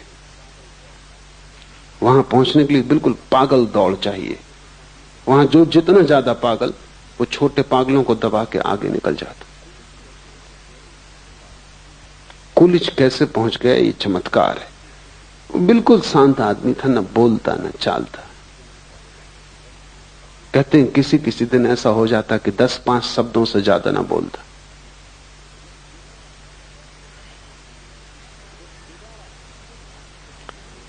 जब दोबारा फिर राष्ट्रपति के चुनाव का समय आया तो मित्रों ने कहा कि तुम फिर खड़े हो जाओ। उसने कहा कि नहीं। तो उन्होंने कहा कि क्या बात है, पूरा मुल्क राजी है तुम्हें फिर से राष्ट्रपति बनाने को। उसने कहा अब नहीं, एक बार भूल हो गई काफी। पहुंच के कुछ भी न पाया। अब 5 साल और खराब मैं न करूंगा। और फिर राष्ट्रपति के आगे बढ़ती का कोई उपाय भी नहीं है। जो रह चुके, अब उसके आगे जाने की कोई जगह भी नहीं है। जगह होती आगे तो शायद सपना बना रहता। इसलिए तुम्हें पता नहीं, जो लोग सफल हो जाते हैं सपनों में, उनसे ज्यादा असफल आदमी खोजना मुश्किल है। क्योंकि सफलता के आखिरी कगार पर उन्हें पता चलता है जिसके लिए दौड़े, भागे, पा लिया, यहां कुछ भी नहीं है। यद्यपि अपनी मूढ़ता छिपाने को वो पीछे जो लोग अभी भी दौड़ रहे हैं उनकी तरफ देख कर मुस्कुराते रहते हैं, हाथ हिलाते रहते हैं, विजय का प्रतीक बताते रहते हैं। वो हार गए और विजय का प्रतीक बताते रहते हैं जो पीछे ना समझ अभी और दौड़ रहे हैं। अगर दुनिया के सभी सफल लोग ईमानदारी से कह दें कि उनकी सफलता से उन्हें कुछ भी ना मिला है, तो बहुत से व्यर्थ सपनों की दौड़ बंद हो जाए। लेकिन ये उनके अहंकार के विपरीत है कि वो कहें उन्हें कुछ भी नहीं मिला। पीछे तो वो यही बताते रहते हैं कि उन्होंने परम आनंद पा लिया है। वो जिसकी पूंछ कट गई हो, वो दूसरों की पूंछ कटवाने का इंतजाम करता रहता। अन्यथा पूंछ कटा अकेला होगा तो बड़ी गिलानी होगी। सबकी कट जाए।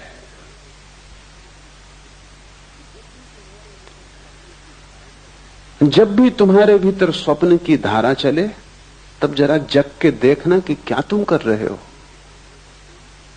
बच्चे शेक्सपियरियों की कहानियां पढ़ते हैं, वो सब कहानियां तुम्हारे संबंध में। मन शेक्सपियर है, और जब तक तुम स्वप्न देखते हो तब तक तुम शेक्सपियर रहोगे। शेक्सपियर का मतलब है व्यर्थ के सपने देख रहा है और उन सपनों को सच मान रहा है। भगवान न करे कि वो सपने सच हो जाएं, क्योंकि उनको सच करने में बड़ी शक्ति लगानी पड़ेगी, और जब वे सच हो जाएंगे तब तुम पाओगे उनसे कुछ भी न पाया। हाथ राख लगती है सदा। इस संसार की सभी सफलताएं राख में बदल जाती, लेकिन जब तक राख हाथ में आती तब तक जीवन हाथ से निकल चुका होता है, लौटने का उपाय नहीं होता।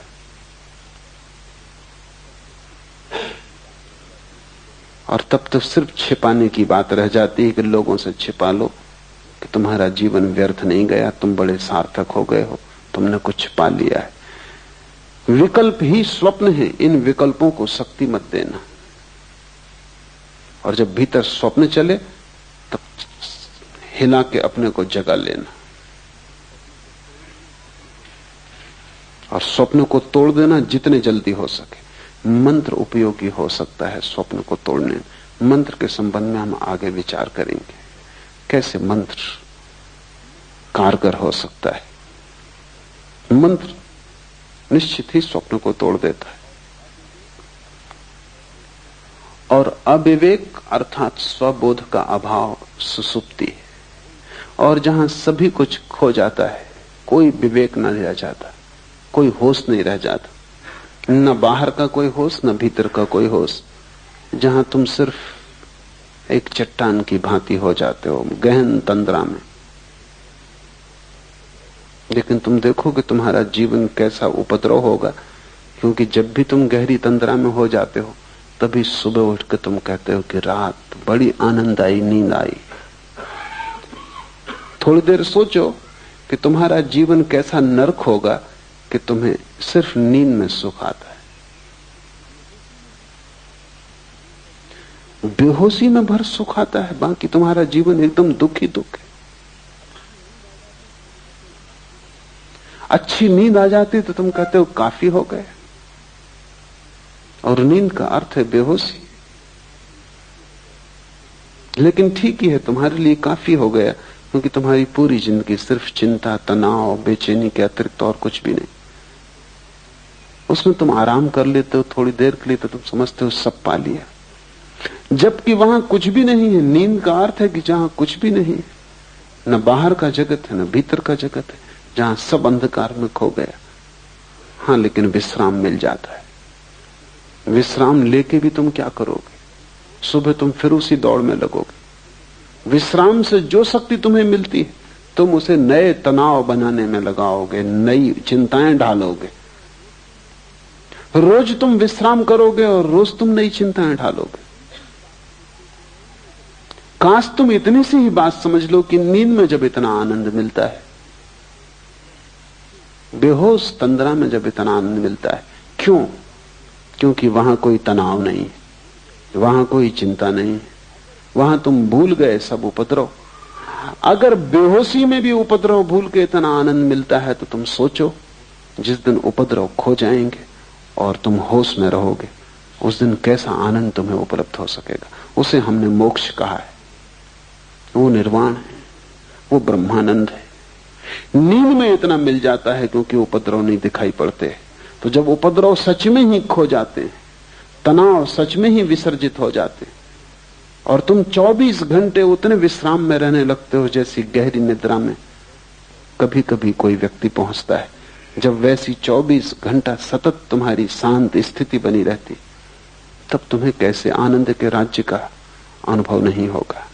उसे थोड़ा सोचो, क्योंकि समाधि सुसुप्ति जैसी है, सिर्फ एक फर्क है उसमें कि वहां होश है। तुरीयावस्था सुसुप्ति जैसी है, सिर्फ एक फर्क है कि वहां प्रकाश है और सुसुप्ति में अंधकार है। समझो कि तुम्हें एक स्ट्रेचर पर बेहोश अवस्था में इस बगीचे में लाया जाए, सूरज की किरणें तुम्हें छुएंगी, क्योंकि सूरज की किरणें बेहोश नहीं, बेहोश तुम हो। हवाओं के झोंके तुम्हारे ऊपर से गुजरेंगे, हल्की थपकियां देंगे, क्योंकि वे बेहोश नहीं, बेहोश तुम हो। फूल की पखरियों से गंध तुम्हारे नासापुटों तक आएगी, क्योंकि फूल बेहोश नहीं, बेहोश तुम हो। सुबह की पड़ी हुई ओस की ताजगी तुम्हें छुएगी, क्योंकि ओस बेहोश नहीं है, बेहोश तुम हो। सब घटित होगा,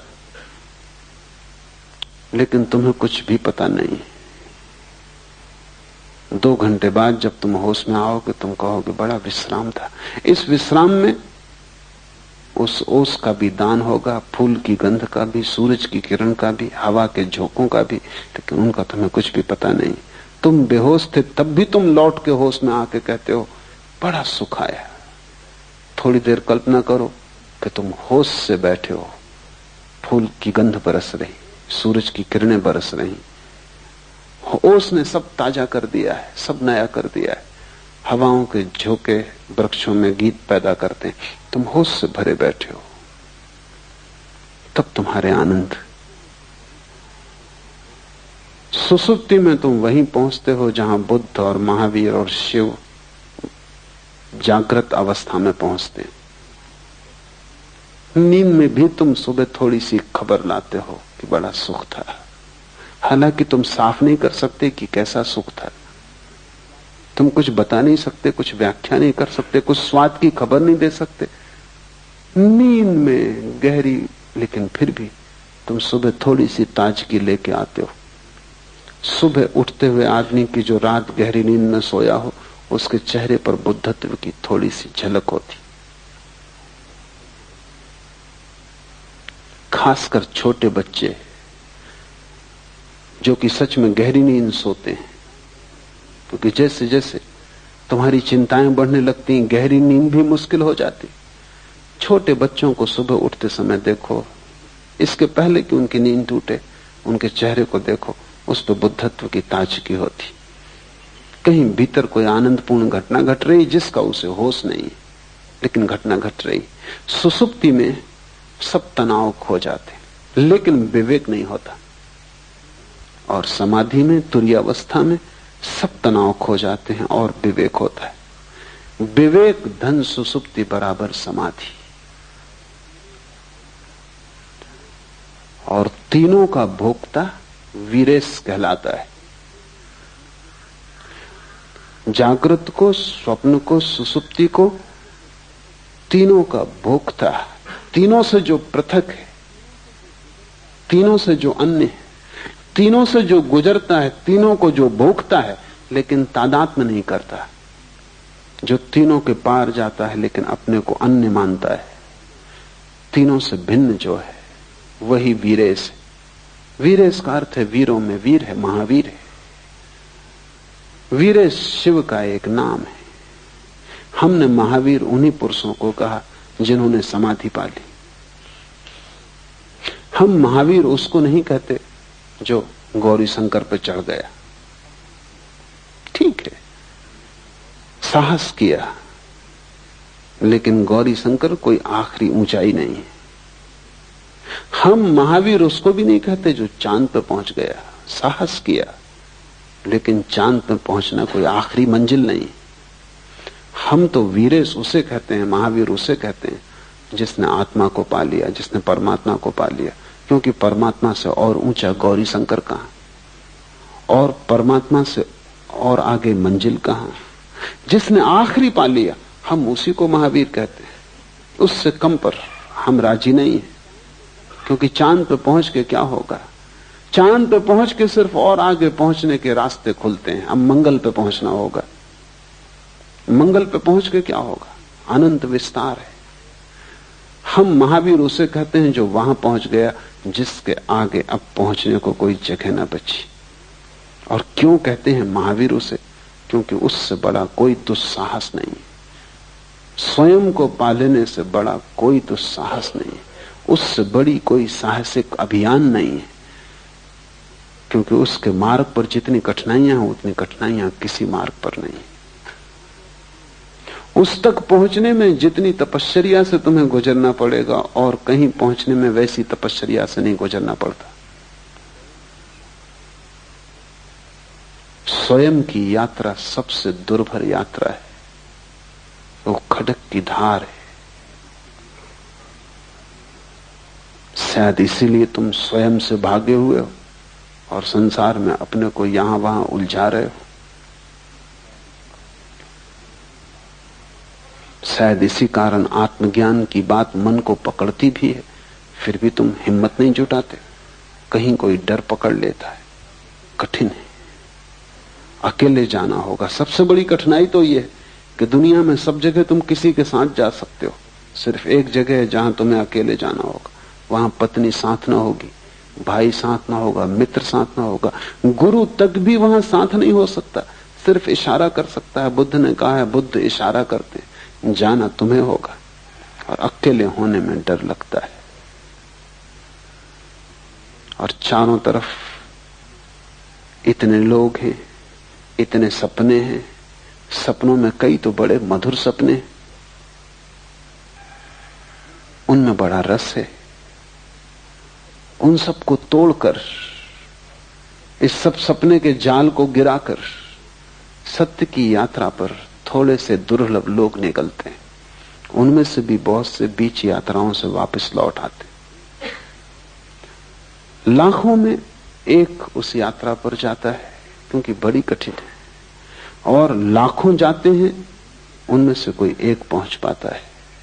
इसलिए हमने उस अवस्था को वीरेश कहा है। तीन के पार जो चौथा तुम्हारे भीतर छिपा है वही गौरी शंकर है। वहीं पहुंचना है। और पहुंचने का रास्ता यह है कि तुम जागने में और जागो।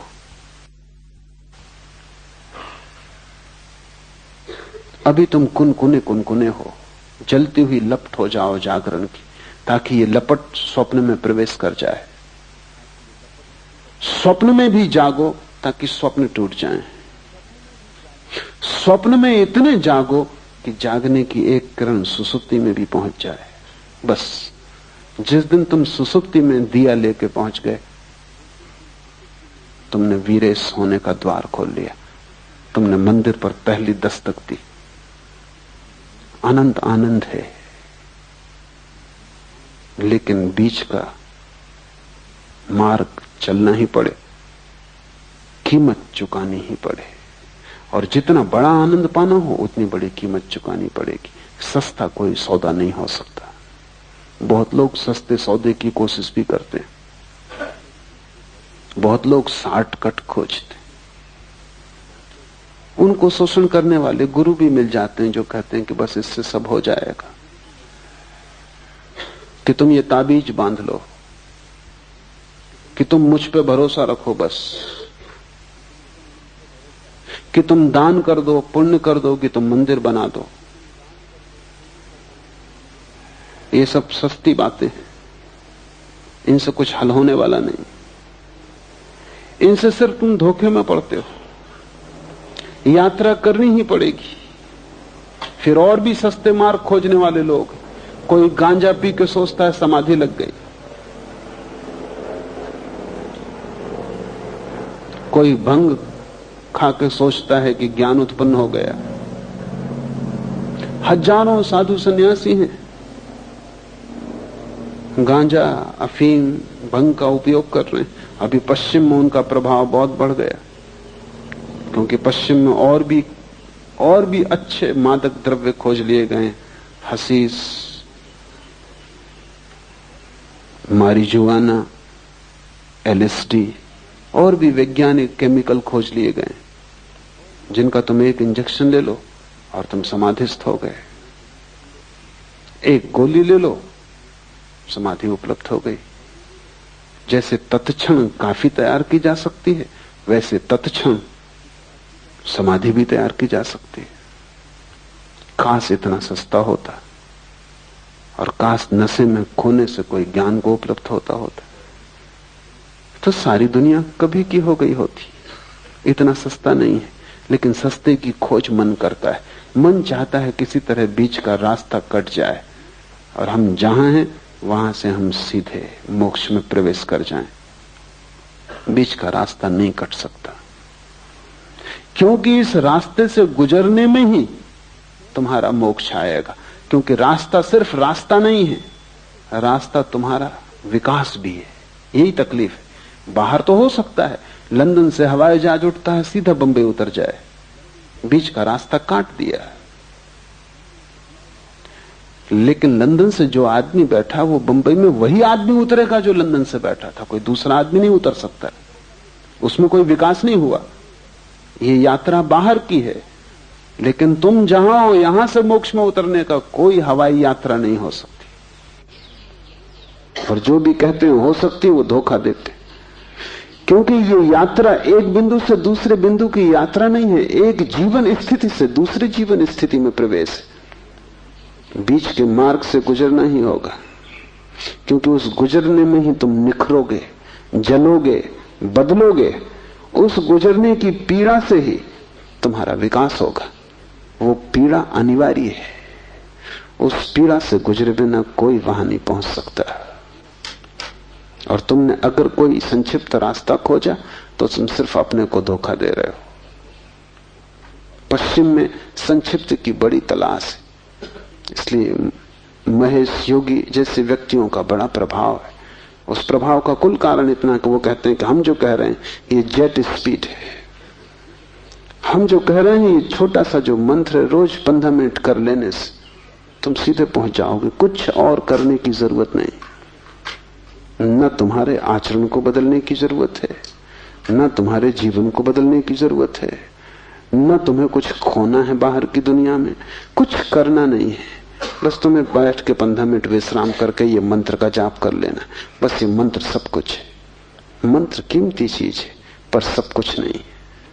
और मंत्र से सपने काटे जा सकते हैं, सत्य नहीं मिलता। सपना काटना सत्य के मिलने के मार्ग पर एक हिस्सा है, लेकिन मंत्र कोई दोहरा के कोई समझता हो कि सब हो गया, कि कोई माला फेर के समझता हो कि सब हो गया, तो वो बचकाना है, वो भी योग्य भी नहीं है। समझ के भी योग्य नहीं, पहुंचने की तो बात दूर है। दूभर है मार्ग, उस दूभर से गुजरना होगा। और इसलिए ये सूत्र कहता है उद्यम चाहिए, इतनी महान प्रयत्न करने की आकांक्षा चाहिए, अभीप्सा चाहिए कि तुम अपने को पूरा दांव पर लगा दो। मोक्ष खरीदा जा सकता है, लेकिन तुम अपने को पूरा दांव पर लगा दो तो ही, इससे कम में नहीं चलेगा। कुछ और तुमने दिया वो देना नहीं है, वो कीमत नहीं चुकाई तुमने। अपने को पूरा दे डालोगे तो ही कीमत चुकती है और उपलब्धि होती है। आज इतना ही।